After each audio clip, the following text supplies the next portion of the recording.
Hello students. तो आज है हमारा day 37 JE40 day crash course series का। ठीक है, और आज का हमारा टॉपिक है बायोमोलिक्यूल्स। तो ये है डिस्क्लेमर। तो देखते हैं कि आज के लेक्चर में हम कौन कौन से टॉपिक्स कवर करने वाले हैं। तो आज हम पढ़ेंगे पॉलीसेकेराइड्स के बारे में, उसके बाद हम बात करेंगे प्रोटीन्स के बारे में, फिर हम देखेंगे प्रोटीन्स का क्लासिफिकेशन, उसके बाद हम बात करेंगे स्ट्रक्चरल लेवल्स ऑफ प्रोटीन्स के बारे में, फिर हम बात करेंगे एंजाइम्स के बारे में, और फिर हम देखेंगे विटामिन्स क्या होता है, फिर हम बात करेंगे न्यूक्लिक एसिड्स के बारे में, और लास्ट में हम बात करेंगे न्यूक्लिक एसिड के बायोलॉजिकल फंक्शंस। तो शुरू करते हैं हम आज के लेक्चर से, जिसमें सबसे पहला टॉपिक है हमारा पॉलीसेकेराइड्स। ठीक है, तो देखते हैं ओवरव्यू ऑफ पॉलीसेकेराइड्स। तो पॉलीसेकेराइड्स क्या है? ये वो कार्बोहाइड्रेट्स हैं जो हाइड्रोलिसिस होने पर बहुत सारे मोनोसेकेराइड्स यूनिट प्रोड्यूस करते हैं। ठीक है, इन्हें हम क्या कहते हैं? इन्हें कहते हैं polysaccharides. So they yield large number of monosaccharides, मतलब बहुत सारे मोनोसेकेराइड्स देते हैं हाइड्रोलिसिस पर। अब इसका एग्जाम्पल देखो क्या है। तो पॉलीसेकेराइड्स के एग्जाम्पल हो गए स्टार्च, सेलुलोज और ग्लाइकोजन। तो अगर हम बात करें इनके नेचर की, तो जो सारे पॉलीसेकेराइड्स होते हैं वो नॉन रिड्यूसिंग शुगर्स होते हैं। क्यों? क्योंकि इनमें फ्री CHO मतलब जो एल्डिहाइड ग्रुप है या कार्बोनिल ग्रुप नहीं होता है। ठीक है, तो फ्री एल्डिहाइड या कार्बोनिल ग्रुप की एब्सेंस की वजह से इनका नेचर क्या होता है? Non reducing. तो ये नॉन रिड्यूसिंग शुगर्स होते हैं। तो अगर हम बात करें तो पॉलीसेकेराइड्स स्वीट होते हैं टेस्ट में, मतलब मीठे होते हैं। इसीलिए हम क्या बोलते हैं? ये मीठे नहीं होते हैं, they are not sweet in taste. इसीलिए हम इन्हें क्या बोलते हैं? नॉन शुगर्स बोलते हैं। ठीक है, तो अब यहाँ पे देखते हैं, अब हम डिस्कस करेंगे कुछ इंपॉर्टेंट पॉलीसेकेराइड्स। सबसे पहला है हमारे पास स्टार्च। तो अगर हम बात करें स्टार्च की, तो प्लांट का मेन स्टोरेज पॉलीसेकेराइड स्टार्च है। तो स्टार्च प्लांट्स में प्राइमरी फूड रिजर्व की तरह काम करता है, और जब प्लांट्स को एनर्जी की नीड होती है तब ये ग्लूकोज में ब्रेक होके इंस्टेंट एनर्जी प्रोवाइड करता है। तो ये जो स्टार्च है ये पॉलीमर है अल्फा डी ग्लूकोज यूनिट्स का। ठीक है, तो ये जो स्टार्च होता है ये दो कंपोनेंट्स से मिलके बना होता है। ठीक है, तो इसके दो कंपोनेंट्स होते हैं। एक कंपोनेंट है अमाइलोज। अमाइलोज क्या है? वाटर सॉल्युबल, मतलब ये पानी में सॉल्युबल होता है। और दूसरा कंपोनेंट है अमाइलोपेक्टिन, जो कि क्या है? वाटर इनसॉल्युबल, मतलब ये पानी में इनसॉल्युबल होता है। अब हम बात करते हैं दूसरे पॉलीसेकेराइड की, जो कि है हमारे पास सेल्यूलोज। तो सेल्यूलोज प्लांट सेल की सेल वॉल में प्रेजेंट होता है। ठीक है, तो ये एक स्ट्रेट चेन पॉलीसेकेराइड है जो बीटा डी ग्लूकोज यूनिट से बना होता है, और ये बीटा 1,4 ग्लाइकोसाइडिक लिंकेज से जुड़ा होता है। तो बीटा 1,4 ग्लाइकोसाइडिक लिंकेज यानी C1 और C4 ग्लाइकोसिडिक बॉन्ड से जुड़े होते हैं। मतलब एक ग्लूकोज का कार्बन 1 मतलब फर्स्ट पोजीशन वाला कार्बन, और दूसरे ग्लूकोज का C4 मतलब फोर्थ पोजीशन वाला कार्बन के बीच में बॉन्ड बनता है, और इस तरह से हमारा सेलुलोज बनता है। तो ये जो सेलुलोज है ये ह्यूमन सेलुलोज, तो हम ह्यूमन सेलुलोज डाइजेस्ट नहीं कर सकते, क्योंकि हमारे डाइजेस्टिव एंजाइम में सेलुलेज एंजाइम जो है वो एब्सेंट होता है। ठीक है, या फिर ये प्रेजेंट नहीं होता है। तो हमें सेलुलोज डाइजेस्ट करने के लिए क्या चाहिए? सेलुलेज एंजाइम, जो हम ह्यूमंस में एब्सेंट होता है। अब आगे देखते हैं, तो हमारे पास जो तीसरा पॉलीसेकेराइड है वो है ग्लाइकोजन। तो ये एक कार्बोहाइड्रेट है जो एनिमल की बॉडी में स्टोर होता है, तो इसे हम एनिमल स्टार्च भी कहते हैं।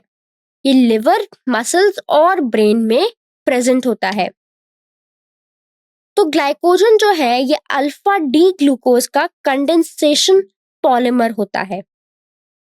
तो जब एनिमल्स या ह्यूमंस को तुरंत एनर्जी की जरूरत होती है, जैसे एक्सरसाइज या फास्टिंग के दौरान, तब एंजाइम्स तेजी से स्टोर्ड ग्लाइकोजन को ग्लूकोज में तोड़ देते हैं और ये ग्लूकोज फिर ब्लड में रिलीज हो जाता है या सीधे मसल सेल्स द्वारा फ्यूल के फॉर्म में इस्तेमाल किया जाता है। अब हम बात करते हैं प्रोटीन्स के बारे में, ठीक है। तो हमने एक एक करके मोनो, ओलिगो, पॉली सारे सैकराइड्स डिस्कस कर लिए। अब हम किस पे बात करेंगे? अब हम बात करेंगे प्रोटीन्स के बारे में। तो प्रोटीन्स बड़े मॉलिक्यूल्स होते हैं जो हर लिविंग ऑर्गेनिज्म में मिलते हैं या फिर पाए जाते हैं। तो प्रोटीन ब्यूरेट टेस्ट, मिलन टेस्ट और निन हाइड्रन टेस्ट शो करते हैं, ठीक है। प्रोटीन्स क्या है? प्रोटीन्स अमीनो एसिड के पॉलीमर्स होते हैं। तो प्रोटीन्स में पाए जाने वाले नेचुरल अमीनो एसिड्स की जो वैल्यू है वो कितनी होती है? 20 होती है। अब हम बात करते हैं अमीनो एसिड्स क्या है। तो अमीनो एसिड्स वो कंपाउंड्स हैं जिसमें दोनों मतलब एसिड COH और अमीनो NH2 ग्रुप्स प्रेजेंट होते हैं। तो प्रोटीन्स अमीनो एसिड के पॉलीमर्स होते हैं, मतलब जब अमीनो एसिड्स जुड़ते हैं तो हमें क्या मिलता है? हमें मिलता है प्रोटीन। तो अमीनो एसिड्स जैसे कि नाम से ही पता चलता है, अमीनो और एसिड्स, अमीन और एसिड्स ये दोनों होते हैं, मतलब इसमें अमीन्स भी होते हैं और एसिड्स भी होते हैं। लेकिन अमीनो एसिड्स का बिहेवियर सिंपल अमीन्स या कार्बोक्सिलिक एसिड की तरह नहीं होता है, ये सॉल्ट की तरह बिहेव करते हैं। तो अमीनो एसिड्स में एसिडिक और बेसिक ग्रुप्स दोनों एक ही मॉलिक्यूल में होते हैं, जिसकी वजह से ये एसिड या बेस अमीन की तरह रिएक्ट नहीं करते, बल्कि ये सॉल्ट की तरह बिहेव करते हैं।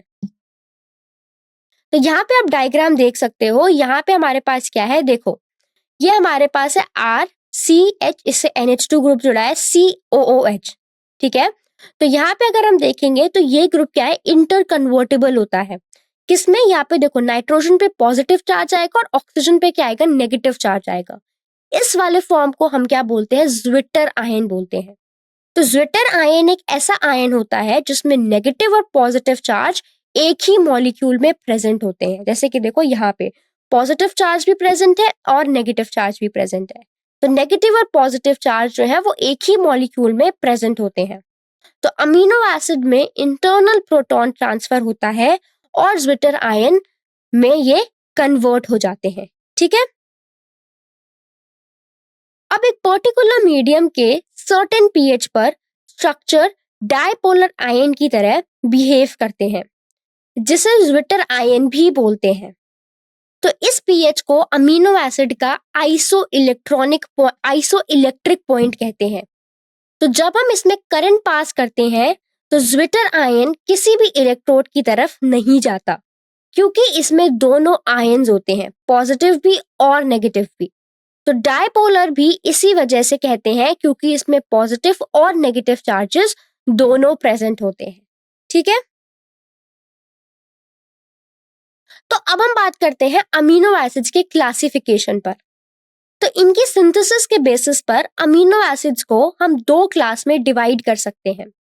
सबसे पहला होता है एसेंशियल अमीनो एसिड। तो ये वो अमीनो एसिड्स होते हैं जो बॉडी खुद नहीं बना सकती, इसीलिए हमें अपनी डाइट से लेना पड़ता है, ठीक है। इसीलिए देखो इनका नाम है एसेंशियल, कि बॉडी इसको खुद सिंथेसाइज नहीं कर सकती, तो आपको इसको बाहर से लेना पड़ेगा, मतलब अपनी डाइट में लेना पड़ेगा। तो इसके एग्जाम्पल्स क्या है? जैसे वेलिन, ल्यूसीन, लाइसिन, आइसोल्यूसिन और आर्जिनिन, ये सभी एसेंशियल अमीनो एसिड्स के एग्जाम्पल्स हैं, है ना।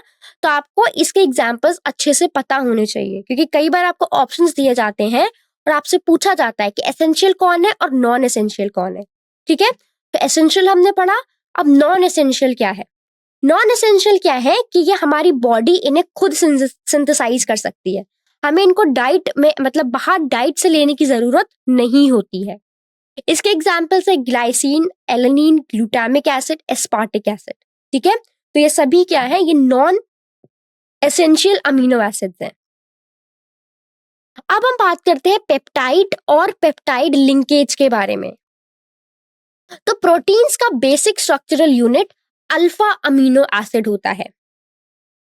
तो अमीनो एसिड को अमाइड बॉन्ड के थ्रू जोड़ा जा सकता है। तो जब अमीनो एसिड्स एक साथ जुड़ते हैं तो उनके बीच जो अमाइड बॉन्ड बनता है हम उसको पेप्टाइड लिंकेज कहते हैं। तो ये बॉन्ड एक अमीनो ग्रुप के कार्बोक्सिलिक ग्रुप और दूसरे अमीनो एसिड के अमीनो ग्रुप के बीच में फॉर्म होता है।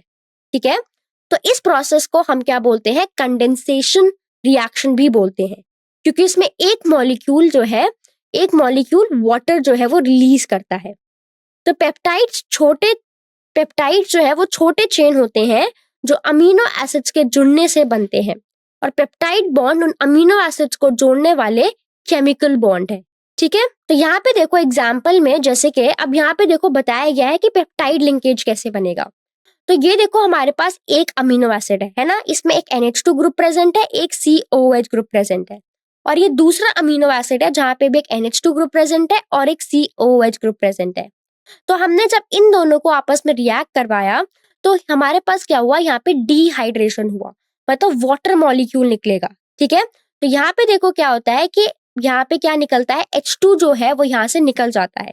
तो एक हाइड्रोजन इस वाले से और OH यहाँ से, तो H2O जो है वो यहाँ से निकल जाएगा, और एक अमीनो एसिड का अगर हम देखेंगे तो CO और दूसरे अमीनो एसिड का ये NH, ये दोनों ग्रुप्स आपस में जुड़ के क्या बनाते हैं, ये पेप्टाइड लिंकेज बनाते हैं। मतलब एक अमीनो एसिड का COH ग्रुप और एक का NH2, पानी तो निकल गया तो क्या बचा, CO और NH, तो आपस में मिलके जो बॉन्ड बनाते हैं हम इसी को पेप्टाइड लिंकेज कहते हैं। ठीक है, इसका मतलब है कि मॉलिक्यूल्स के बीच पेप्टाइड बॉन्ड फॉर्म हुआ है जो CONH बॉन्ड है, और हम एक टाइप का पेप्टाइड मॉलिक्यूल मिल गया है जो है डाइपेप्टाइड, जिसका फॉर्मूला है NH2CH2CO NHCH, जिससे जुड़ा है CH3 और COOH। तो हमें क्या मिल गया, ये एक डाइपेप्टाइड मॉलिक्यूल मिल गया। ठीक है, अब अगर आगे देखते हैं तो जब दो अमीनो एसिड एक सिंगल पेप्टाइड लिंकेज से जुड़ते हैं तो जो मॉलिक्यूल्स बनते हैं हम उसको डाइपेप्टाइड कहते हैं, जैसे भी हमने प्रीवियस स्लाइड में देखा। तो जब दो अमीनो एसिड जुड़ेंगे एक सिंगल पेप्टाइड से तो क्या बोलोगे, डाइपेप्टाइड। तीन अमीनो एसिड जब दो पेप्टाइड लिंकेज से जुड़ते हैं तो जो मॉलिक्यूल बनता है उसको क्या बोलेंगे, ट्राइपेप्टाइड बोलते हैं। तो अगर 2 से 10 अमीनो एसिड्स पेप्टाइड जिनमें 2 से 10 अमीनो एसिड रेसिड्यूज होते हैं हम उनको क्या बोलते हैं, ओलिगोपेप्टाइड्स बोलते हैं। जबकि अगर 10 से ज्यादा अमीनो एसिड रेसिड्यूज हैं तो उन पेप्टाइड्स को पॉलीपेप्टाइड्स कहते हैं। ठीक है, पॉली का मतलब होता है बहुत सारे, इसीलिए अगर 10 से ज्यादा है तो आप उन्हें क्या बोलोगे, आप उन्हें बोलोगे पॉलीपेप्टाइड्स। तो जिस पेप्टाइड का मॉलिक्यूलर वेट 10,000 एटॉमिक यूनिट से ज्यादा होता है उसे क्या बोला जाता है, उसे प्रोटीन बोला जाता है। तो अब हम बात करते हैं प्रोटीन्स के क्लासिफिकेशन के ऊपर कि हम प्रोटीन्स को कैसे क्लासिफाई कर सकते हैं।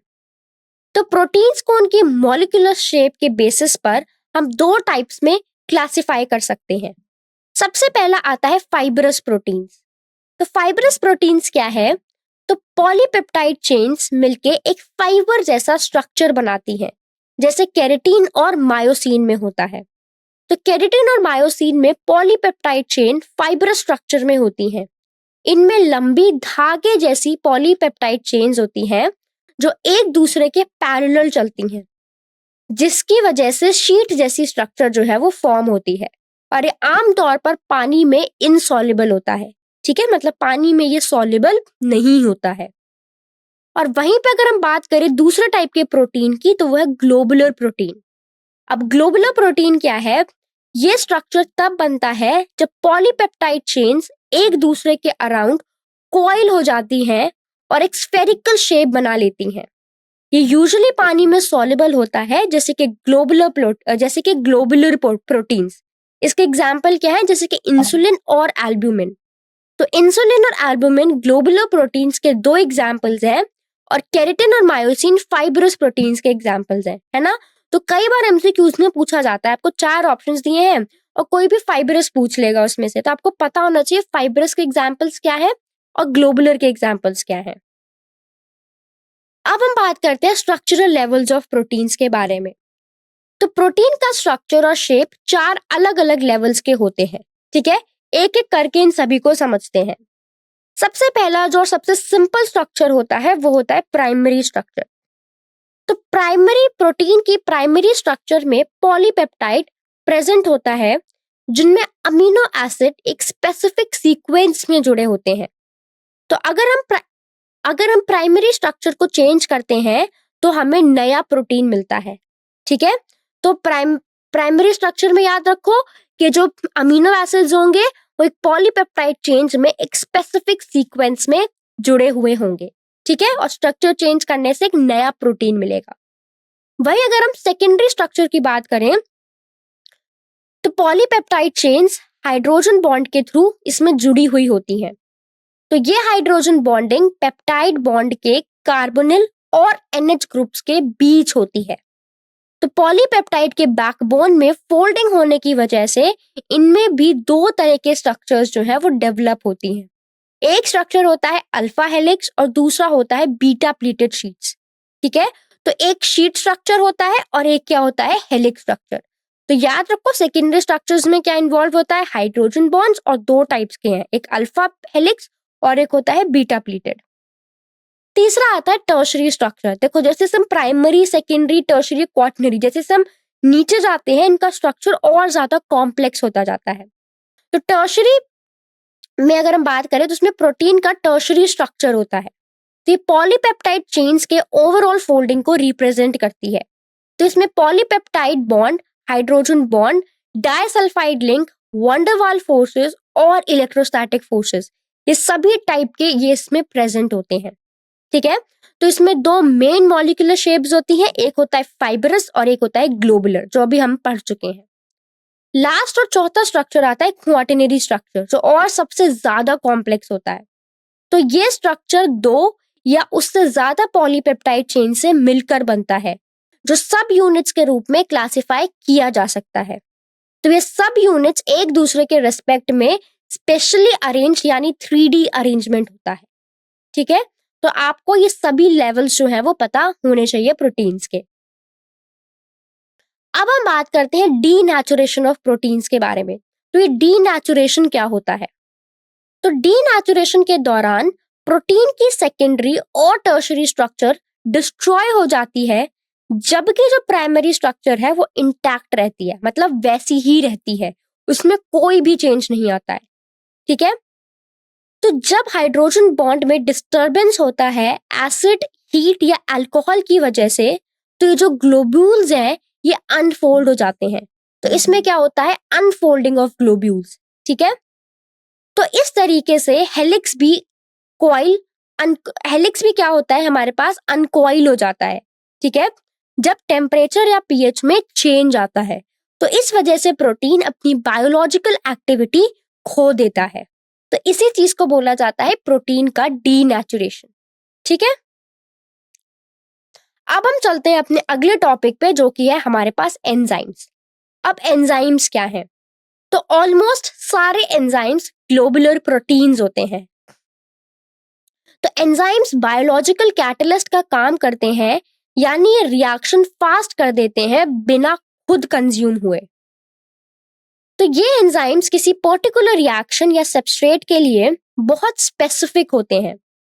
जैसे कि चाबी सिर्फ एक ही ताले में फिट होती है ना।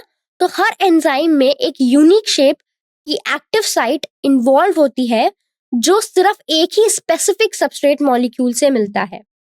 तो ये प्रिसाइज फिट इंश्योर करता है कि हर एंजाइम केवल एक खास रिएक्शन को कैटलाइज करे, अनवांटेड साइड रिएक्शंस को ये रोकता है और सेल के हजारों मेटाबॉलिक प्रोसेसेस में ऑर्डर और एफिशिएंसी लाता है, ठीक है।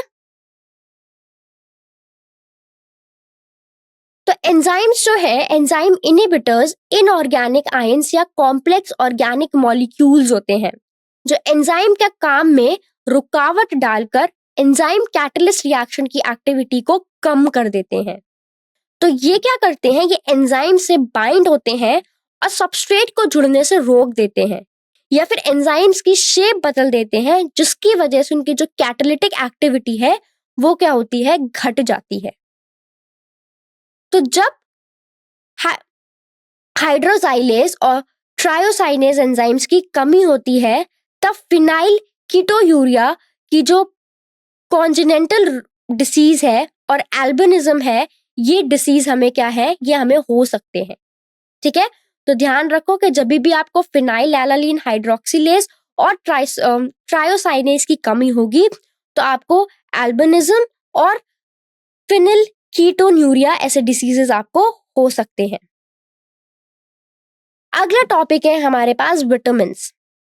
तो विटामिन्स क्या है, ये ऑर्गेनिक कंपाउंड्स हैं जो हमारे डाइट में छोटी मात्रा में जरूरी होते हैं, यानी उनकी मात्रा बहुत कम चाहिए होती है। ठीक है, ताकि हमारी नॉर्मल ग्रोथ हो सके, उन्हें ही हम क्या बोलते हैं, विटामिन्स बोलते हैं।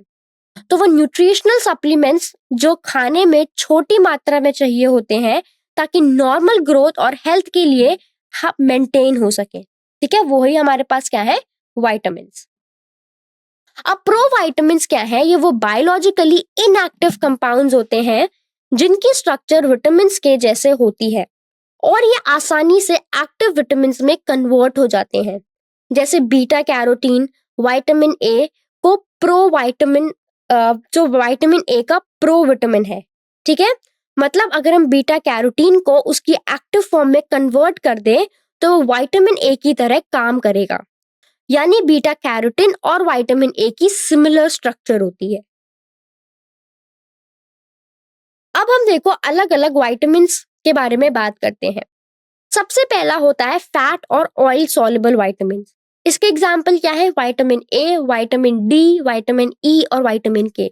ये फैट और ऑयल सॉल्युबल होते हैं। दूसरे टाइप का होता है वाटर सॉल्युबल। तो वाटर सॉल्युबल के एग्जाम्पल क्या हो गए, जैसे कि बी ग्रुप के विटामिन्स लाइक विटामिन बी या फिर विटामिन B12 या फिर विटामिन B11, और कौन कौन से हो सकते हैं, और विटामिन सी। ठीक है, तो अब विटामिन्स को और देखते हैं। तो यहाँ पे एक टेबल दी गई है 10.3। तो यहाँ पे कुछ इंपॉर्टेंट विटामिन्स दिए हैं, उनके सोर्सेज दिए हैं और उनकी कमी से होने वाले डिसीजेस दिए हैं, मतलब डेफिशिएंसी डिसीज। तो सबसे पहले बात करते हैं विटामिन ए, जिसको हम रेटिनॉल भी कहते हैं। तो इसका सोर्स है फिश लिवर ऑयल, यानी मछली के जिगर का तेल। ठीक है, या फिर हमारे पास हो गया कैरेट, हो गया गाजर, बटर हो गया और दूध हो गया। तो ये सभी विटामिन ए के सोर्सेज हैं। अगर आपको विटामिन ए की डेफिशिएंसी है तो आप इनको खाओ, तो आपका जो विटामिन ए है उसकी डेफिशिएंसी खत्म हो जाएगी। ठीक है, अब अगर बॉडी में विटामिन ए की कमी है तो इनसे कौन कौन से डिसीज हो सकते हैं। ठीक है, तो यहाँ पे देखो हार्डनिंग ऑफ कॉर्निया ऑफ आई हो सकता है। ठीक है, और हमारे पास क्या हो सकता है, नाइट ब्लाइंडनेस हो सकती है। तो ये जो डिसीजेस हैं ये किससे होते हैं, डेफिशिएंसी ऑफ विटामिन ए। ठीक है, अब हम बात करते हैं विटामिन B1 की। तो विटामिन B1 को हम क्या बोलते हैं, हम इसको थायामाइन भी बोलते हैं। ठीक है, तो इसके सोर्सेस क्या है, ईस्ट हो गया, दूध हो गया, ग्रीन वेजिटेबल्स हो गए। तो ये सभी विटामिन B1 के सोर्सेज हैं। अब अगर आपको इसकी डेफिशिएंसी है तो आपको कौन सी डिसीज हो सकती है, आपको हो सकता है बेरी। तो बेरी क्या है, लॉस ऑफ एपेटाइट। ठीक है, तो इससे क्या होता है, इसका मतलब है कि हमें कम भूख लगती है। दूसरा विटामिन है विटामिन B2, इसको हम राइबोफ्लेविन भी बोलते हैं। तो इसके सोर्सेस क्या है, दूध हो गया, अंडा हो गया, एग व्हाइट, ठीक है, लिवर हो गया या फिर किडनी। ठीक है, तो ये सभी सोर्सेस है विटामिन B2 के। ठीक है, और अगर आपको इसकी डेफिशिएंसी होती है तो आपको चिलोसिस हो सकती है, जो कि क्या है, फिशरिंग एट कॉर्नर्स ऑफ माउथ और लिप। तो जब मुंह और होठ के किनारे ये सूखने लगते हैं तो उस कंडीशन को हम क्या बोलते हैं, चिलोसिस कहते हैं। ठीक है, और नेक्स्ट है हमारे पास विटामिन सी B6, इसको पायरोडॉक्सिन भी कहते हैं।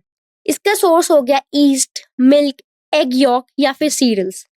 और इससे डिफिशियंसी क्या हो सकती है हमें, इससे जो बीमारी है उसको हम कॉन्वर्जन या फिर नर्वसनेस कहते हैं। ठीक है, तो ये सभी हमने विटामिन्स देखे, इनके सोर्सेज और इनकी डेफिशिएंसी। तो ये टेबल काफी इंपॉर्टेंट है और आपको ये सभी चीजें पता होनी चाहिए।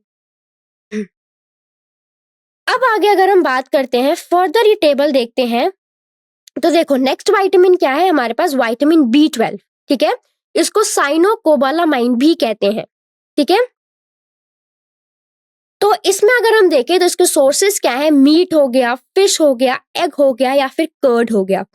और इससे होने वाली डेफिशिएंसी क्या होती है, पर्निशियस अनीमिया, जो एक्चुअली हीमोग्लोबिन में RBC रेड ब्लड सेल्स की कमी की वजह से होती है। नेक्स्ट विटामिन है हमारे पास विटामिन C। इसको हम एस्कॉर्बिक एसिड भी कहते हैं। तो इसके सोर्सेज होते हैं सिट्रस फूड, मतलब खट्टे फल, आंवला, ग्रीन लीफी वेजिटेबल्स। और अगर आपको विटामिन C की कमी होती है तो आपको क्या होता है, स्कवरी। स्कवरी क्या है, ब्लीडिंग गम्स, मतलब गम्स में से खून आता है। जब आप ब्रश करते हो तो अगर आपके गम्स ब्लीड कर रहे हैं, दैट मीन्स इट इज स्कवरी, और इसका मतलब आपको विटामिन C की कमी है। नेक्स्ट हमारे पास आ रहा है, नेक्स्ट हमारे पास विटामिन D। तो इसका सोर्स है धूप, है ना, एक्सपोजर टू सनलाइट। तो तभी बोलते हैं कि आपको सनलाइट लेनी चाहिए, उससे आपको क्या मिलता है, विटामिन D मिलता है। और इसके साथ साथ क्या, फिश और एग यॉल्क भी इसका सोर्सेज है। इससे बीमारी क्या होती है, रिकेट्स। ठीक है, तो रिकेट्स और ऑस्टियोमैलेशिया ये भी किसकी वजह से होता है, विटामिन D की कमी से। नेक्स्ट हमारे पास है विटामिन E। इसके सोर्सेज है व्हीट हो गया, जर्म ऑयल हो गया या फिर सनफ्लावर ऑयल हो गया। और इसकी डेफिशिएंसी से क्या होता है, increased fragility of RBC and muscular weakness. ठीक है, तो अगर हम देखें तो इसकी डेफिशिएंसी से RBC की जो फ्रेजिलिटी है वो बढ़ जाती है और मसल्स में क्या आ जाती है, वीकनेस आ जाती है। नेक्स्ट हमारे पास है विटामिन K। इसका सोर्सेज होता है ग्रीन लीफी वेजिटेबल्स। तो इसकी डिसीजेस, इसकी कमी से हमें कौन सा डिसीज होता है, इंक्रीज्ड ब्लड क्लॉटिंग टाइम। ठीक है, तो अगर आपको चोट लग जाती है तो जब खून जमने का जो प्रोसेस होता है जिसको हम क्लॉटिंग कहते हैं, तो ब्लड को जमने में ज्यादा टाइम लगता है। ठीक है,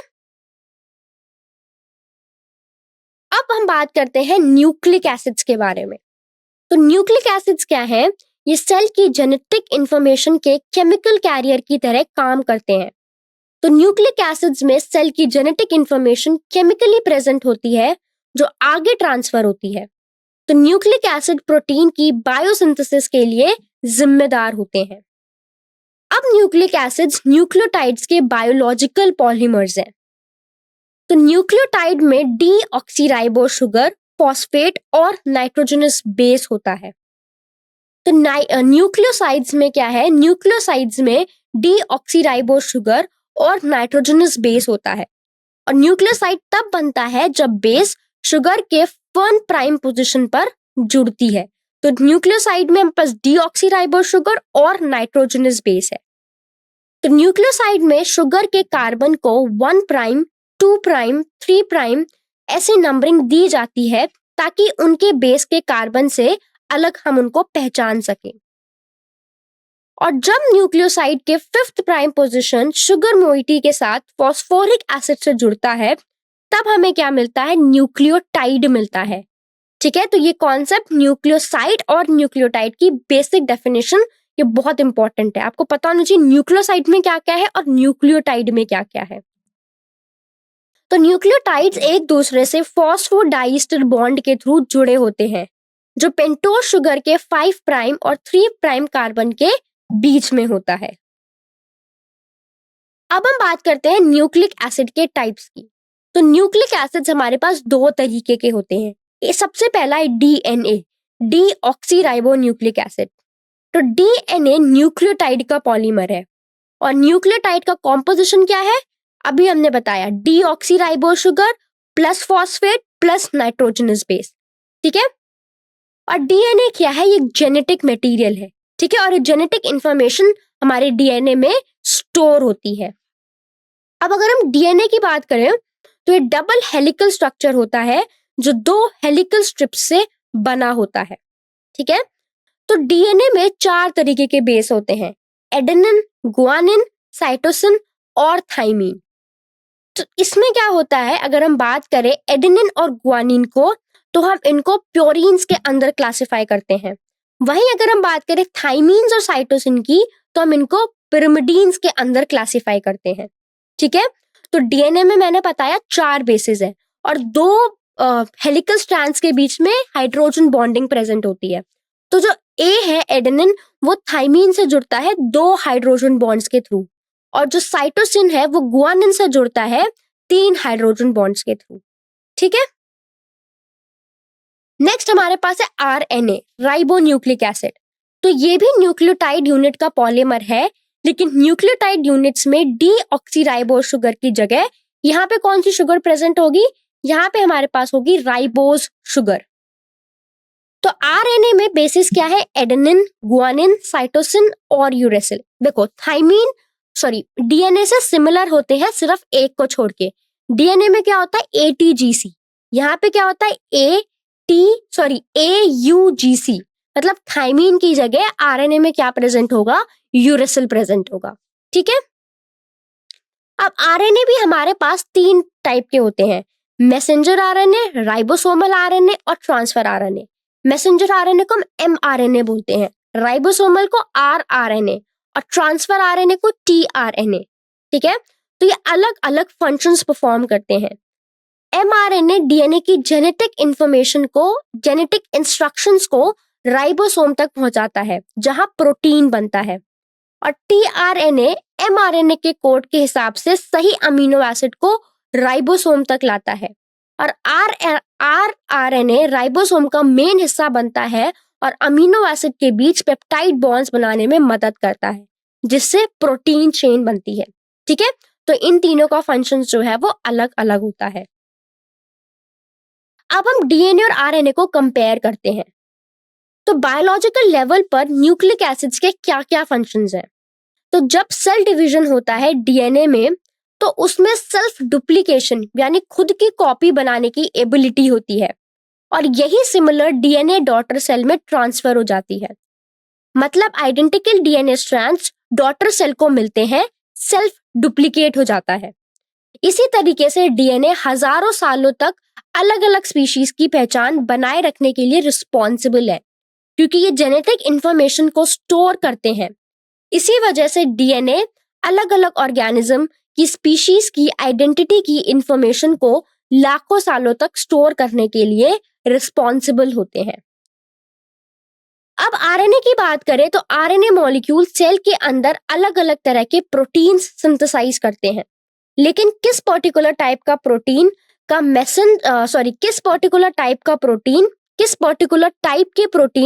मैसेज डीएनए में प्रेजेंट होता है। ठीक है, अगर आपको कोई प्रोटीन सिंथेसाइज करना है तो उसका मैसेज डीएनए में होगा, लेकिन सिंथेसाइज करने का काम आरएनए मॉलिक्यूल करता है। ठीक है, अब अगर हम देखें तो जेनेटिक मैसेजेस डीएनए में एनकोड होते हैं, जबकि आरएनए डीएनए से एनकोडेड मैसेजेस को ट्रांसलेट करता है और प्रोटीन्स बनाने में मदद करता है। तो इसी तरीके से आरएनए प्रोटीन सिंथेसिस करते हैं। ठीक है, तो स्टूडेंट्स अब हम कुछ प्रैक्टिस क्वेश्चंस डिस्कस करते हैं। ठीक है, 9 से लेके 16 तक। तो सबसे पहला क्वेश्चन क्या है? आपको बताना है कि इनमें से कौन सा पेयर पॉजिटिव टॉलन टेस्ट देता है। ठीक है, ग्लूकोज सुक्रोज या ग्लूकोज फ्रक्टोज, हेक्सेनल या फिर एसिटोफिनॉन या फिर फ्रक्टोज और सुक्रोज। इसमें से बताना है सही जवाब क्या होगा। तो सही आंसर है ऑप्शन नंबर बी, ग्लूकोज और फ्रक्टोज। तो सोल्यूशन देखते हैं। तो ग्लूकोज और फ्रक्टोज पॉजिटिव टॉलन टेस्ट देते हैं क्योंकि इनमें फ्री एल्डिहाइड ग्रुप मतलब CHO ग्रुप प्रेजेंट होता है, इसीलिए ये दोनों रिड्यूसिंग शुगर है। ठीक है, टॉलन टेस्ट का यूज एल्डिहाइड ग्रुप को आइडेंटिफाई करने के लिए होता है, और जिस शुगर में एल्डिहाइड ग्रुप प्रेजेंट होता है वो पॉजिटिव टॉलन टेस्ट देता है। इसीलिए यहाँ शुगर्स जिसमें फ्री एल्डिहाइड ग्रुप है वो ग्लूकोज और फ्रक्टोज है। इसीलिए हमारा जो सही आंसर है वो ऑप्शन नंबर बी है। नेक्स्ट क्वेश्चन में आपसे पूछा गया है कि बीटा और अल्फा ग्लूकोज की स्पेसिफिक रोटेशन अलग अलग होती है। जब इनमें से कोई भी एक पानी में घोल दिया जाता है तो उनकी रोटेशन लगातार बदलती रहती है जब तक एक फिक्स्ड वैल्यू नहीं मिलती है। तो हम इस प्रोसेस को क्या बोलते हैं? एपिमेराइजेशन, रेसिमाइजेशन, एनोमराइजेशन या फिर म्यूटा रोटेशन? तो यहाँ पे देखो सही आंसर है ऑप्शन नंबर डी, म्यूटा रोटेशन। अब ये म्यूटा रोटेशन क्या होता है, तो देखो बीटा और अल्फा ग्लूकोज ये दो तरह की ग्लूकोज यूनिट्स होती हैं, ठीक है, और इनकी जो रोटेशन है वो भी अलग अलग होती है।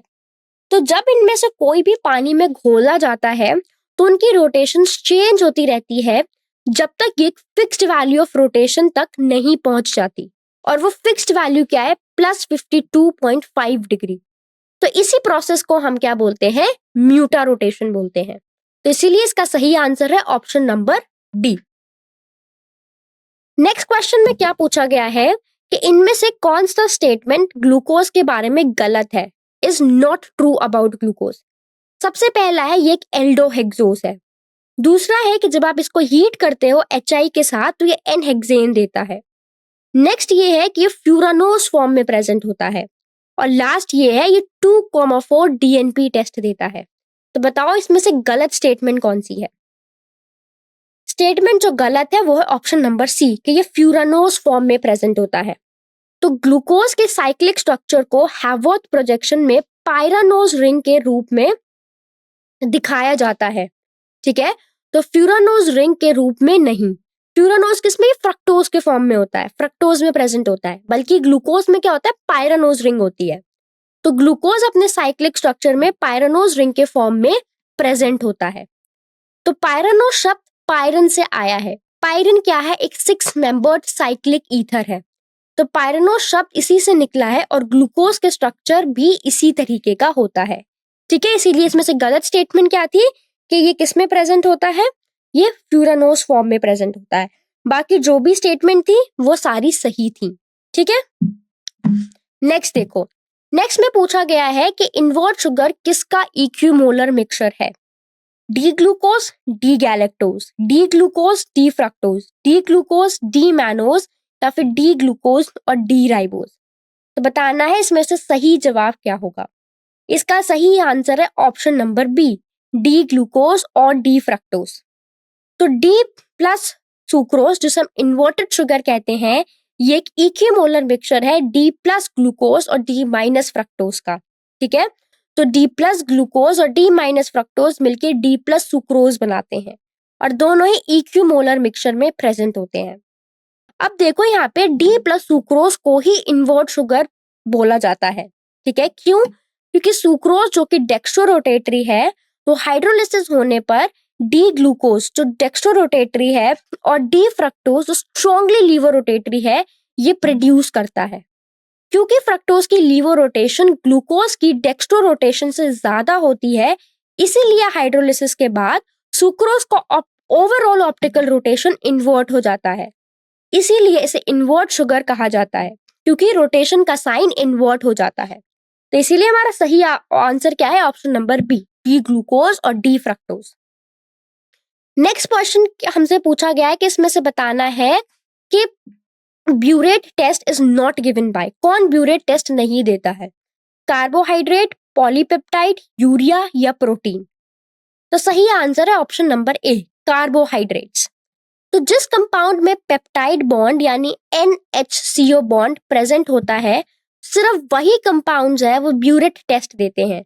मतलब किसी भी कंपाउंड में अगर दो ग्रुप्स NHCO बॉन्ड से जुड़ते हैं तो वो ब्यूरेट टेस्ट देते हैं। तो जिन कंपाउंड्स में पेप्टाइड बॉन्ड प्रेजेंट होता है वो सभी कंपाउंड्स ब्यूरेट टेस्ट देंगे, ठीक है।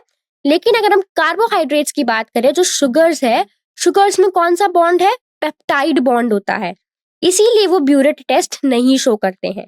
तो सही आंसर क्या है हमारा, ऑप्शन नंबर ए, कार्बोहाइड्रेट्स। अगले सवाल पे चलते हैं। नेक्स्ट क्वेश्चन में पूछा गया है कि इनमें से कौन सी स्टेटमेंट सही है। सबसे पहला ये है कि सारे अमीनो एसिड्स ऑप्टिकली एक्टिव है लाइसीन को छोड़ के। दूसरा कि सारे अमीनो एसिड्स ऑप्टिकली एक्टिव हैं। तीसरा सारे अमीनो एसिड्स ऑप्टिकली एक्टिव है ग्लाइसीन को छोड़ के। और चौथा सारे अमीनो एसिड्स ऑप्टिकली एक्टिव है ग्लूटामिक एसिड को छोड़ के। तो बताओ इसमें से कौन सी स्टेटमेंट सही है। तो सही स्टेटमेंट है सी, सारे अमीनो एसिड्स ऑप्टिकली एक्टिव है ग्लाइसीन को छोड़ के। तो ग्लाइसीन का स्ट्रक्चर क्या है, NH2CH2COOH। तो इनमें से कोई भी कायरल कार्बन प्रेजेंट नहीं है। कायरल कार्बन क्या है? वो कार्बन जिससे सारे जो एटम्स जुड़े हैं वो अलग अलग है। तो यहाँ पे देखोगे तो इस कार्बन से 2 हाइड्रोजन जुड़े हैं, मतलब ये कायरल तो नहीं हो सकता क्योंकि 2 हाइड्रोजन तो सेम है। और ये वाला कायरल मतलब यहाँ पे कोई भी कार्बन जो है वो कायरल कार्बन नहीं है यहाँ पे, ठीक है। तो ऑप्टिकली एक्टिव कंपाउंड्स में कायरल कार्बन होता है, लेकिन ग्लाइसिन में कोई कायरल कार्बन नहीं है, इसीलिए ये ऑप्टिकली इनएक्टिव है, ठीक है। बाकी सारे अमीनो एसिड्स में कायरल कार्बन होता है, इसीलिए वो ऑप्टिकली एक्टिव होते हैं और वो क्या करते हैं, प्लेन पोलराइज्ड लाइट को रोटेट कर पाते हैं। इसीलिए हमारा सही आंसर है option number C. Next question में आपसे पूछा गया है कि कौन सा बॉन्ड है जो डिटरमाइन करता है secondary structure of protein? Coordinate bond, covalent bond, hydrogen bond या फिर आयनिक बॉन्ड? तो सही आंसर है option number C, hydrogen bond. तो प्रोटीन की सेकेंडरी स्ट्रक्चर उस शेप को रिफर करती है जिसमें लंबी पॉलीपेप्टाइड चेन एग्जिस्ट करती है। तो हाइड्रोजन बॉन्डिंग प्रोटीन की सेकेंडरी स्ट्रक्चर को डिटरमाइन करती है। तो लंबी पेप्टाइड चेन सेकेंडरी स्ट्रक्चर में हाइड्रोजन बॉन्ड्स के थ्रू जुड़ी होती है। तो हाइड्रोजन बॉन्ड पेप्टाइड बॉन्ड के CO और NH ग्रुप के बीच फॉर्म होती है, ठीक है। तो क्वेश्चन में पूछा गया था कि प्रोटीन की सेकेंडरी स्ट्रक्चर किस चीज से बनती है, यानी किस चीज के द्वारा डिटरमाइन होती है, तो वो है हाइड्रोजन बॉन्ड्स। तो सही आंसर क्या है, ऑप्शन नंबर सी। और याद रखो कि सेकेंडरी स्ट्रक्चर भी 2 टाइप की होती है, एक अल्फा हेलिक्स और एक होता है beta pleated sheets. Next question में पूछा गया है कि इनमें से कौन सा कंपाउंड जो है जिसको हम मॉलिश टेस्ट के थ्रू डिटेक्ट कर सकते हैं? नाइट्रो कंपाउंड्स, शुगर्स, अमीन्स या फिर प्राइमरी अल्कोहल्स? सही आंसर है ऑप्शन नंबर बी, शुगर्स। तो कार्बोहाइड्रेट जैसे कि शुगर्स, इनको हम मॉलिश टेस्ट से पहचान सकते हैं। मॉलिश टेस्ट में इन्वॉल्व स्टेप्स देखते हैं क्या क्या है। सबसे पहले हम अपना टेस्ट सैंपल पानी वाले टेस्ट ट्यूब में डालते हैं और उसको हम शेक करते हैं ताकि वो क्या हो जाए, डिसॉल्व हो जाए। और फिर हम टेस्ट ट्यूब में 2 से 3 ड्रॉप्स मॉलिश रिएजेंट डालते हैं और टेस्ट ट्यूब के किनारे पर कॉन्सेंट्रेटेड सल्फ्यूरिक एसिड की ड्रॉप्स डालते हैं। तो इससे क्या होता है कि धीरे धीरे पर्पल कलर की रिंग्स बनने लगती हैं। जैसे ही वो रिंग्स बनना शुरू होती हैं, इसका मतलब ये है कि हमारे अननोन कंपाउंड में कार्बोहाइड्रेट प्रेजेंट है। तो ये हमारा मॉलिश टेस्ट है। तो हम ये टेस्ट कार्बोहाइड्रेट्स डिटेक्ट करने के लिए करते हैं। तो सही आंसर क्या है, ऑप्शन नंबर बी, शुगर्स, क्योंकि शुगर्स क्या है, कार्बोहाइड्रेट है, ठीक है। तो thank you so much students, I hope आपको आज का लेक्चर क्लियर हुआ होगा। Thank you for your attention.